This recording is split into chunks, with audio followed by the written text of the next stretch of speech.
Le sommeil est une énigme.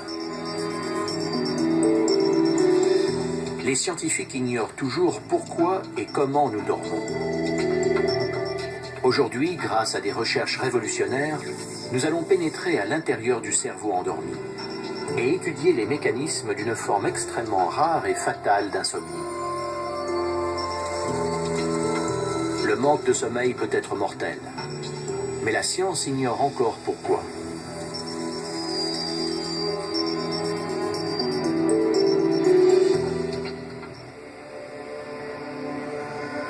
Voici le visage d'un homme épuisé, prisonnier d'un monde où le sommeil n'existe pas. Il s'appelle Silvano et n'a pas dormi depuis des mois. Il souffre d'une maladie mystérieuse, une forme létale d'insomnie contre laquelle il n'existe aucun traitement.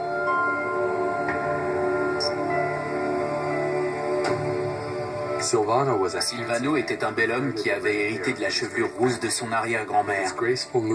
Plein d'élégance, il aurait pu passer pour une star de cinéma.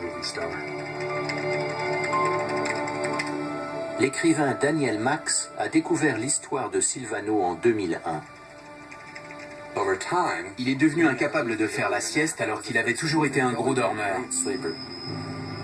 Daniel Max s'est intéressé aux conséquences du manque de sommeil. À 53 ans, Silvano n'a soudainement plus été capable de dormir. Bologne, Italie. En 1984, Silvano est hospitalisé à la clinique de l'université, sous la surveillance du professeur Elio Lugaresi. Ça commence ici, c'est Silvano. Voilà à quoi ressemble le manque de sommeil. Et qu'est-ce qu'il fait avec ses yeux? Dépourvu de toute expression, c'est le regard désespérément vide d'un homme dont le cerveau n'est plus capable de se débrancher et dormir. À l'époque où il a consulté le professeur Lugaresi, c'était un homme gravement malade, qui n'avait pas dormi depuis des mois.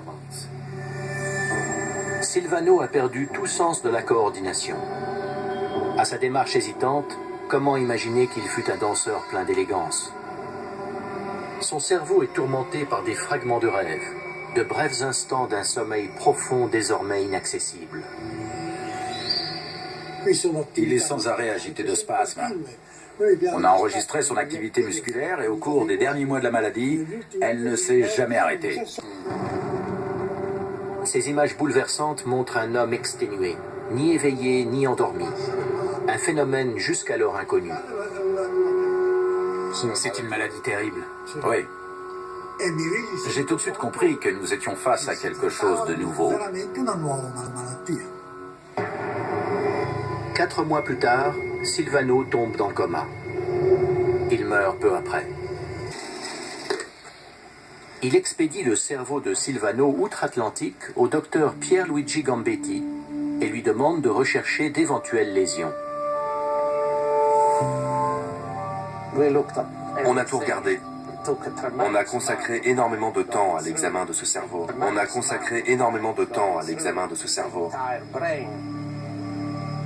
Finalement, Gambetti découvre quelque chose. Toutes les lésions se situaient au niveau du thalamus, c'est-à-dire cette structure qu'on voit ici dans la partie centrale du cerveau.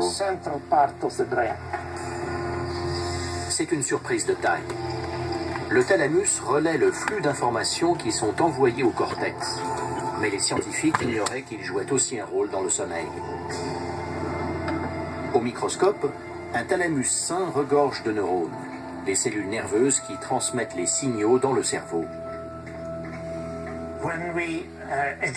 L'examen du cerveau envoyé par le professeur Lugaresi a révélé quelque chose de complètement différent. Cette structure au milieu de l'image est un neurone. Mais on serait bien en peine d'en trouver un autre dans cette zone. Les dégâts sont énormes. 90% des neurones ont tout bonnement disparu. Quelle qu'elle soit, la maladie a détruit le thalamus. Rick White est mort de l'IFF en 2003. Il avait 48 ans. Chez votre père, quels étaient les symptômes? Il ne tenait plus sur ses jambes. Je devais le soutenir. Il a d'abord eu des problèmes de mémoire, puis des problèmes musculaires. Puis la maladie a progressé. Megan a vu son père mourir en à peine quelques mois. Depuis, chaque jour, elle se demande si elle a connu sa dernière bonne nuit de sommeil. Pour ceux qui souffrent de l'IFF, le calvaire dure des mois. On lit sur le visage un épuisement extraordinaire. Les yeux sont rouges. La personne n'a l'air ni endormie ni réveillée. Elle semble flotter dans un état second. On a l'impression que si on agitait la main devant elle, ses yeux suivraient le mouvement, mais le cerveau ne comprendrait pas ce qu'il voit. Ces dernières années, le professeur Gambetti et son équipe ont étudié le cerveau de plusieurs victimes de l'IFF. Dans chacun, ils ont découvert d'infimes lésions au niveau du cortex.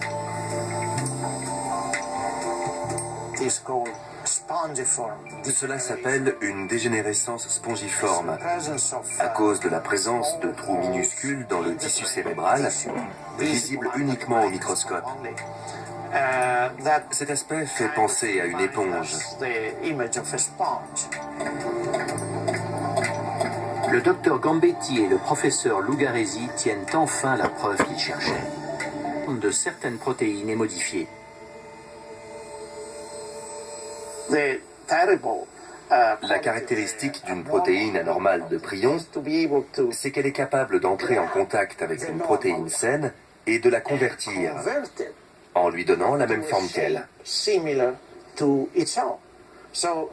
Une seule mauvaise protéine suffit à en créer une deuxième, puis chacune va en convertir deux autres, et ainsi de suite, comme une chaîne.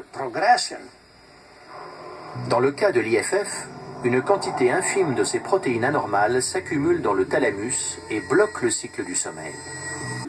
Ne pas pouvoir dormir pendant une semaine et subir tout le reste, c'est de la torture pure et simple. Mais on possède très peu de renseignements sur les effets à long terme de ce genre de traitement. Les personnes que je connais, qui mènent des recherches en collaboration avec l'armée sur les questions comme la privation de sommeil, travaillent souvent dans le secret le plus complet. Par conséquent, on ne sait pas grand-chose des conclusions scientifiques auxquelles l'armée a pu parvenir. Heureusement pour James de Jong, l'épreuve n'aura duré que 3 jours.